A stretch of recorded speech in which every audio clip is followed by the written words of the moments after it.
تناكة. بس واقف على رجل واحدة بص.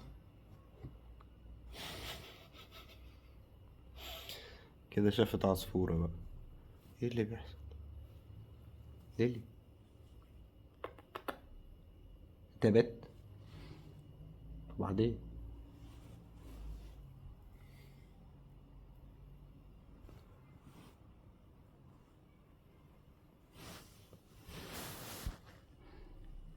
مين دي؟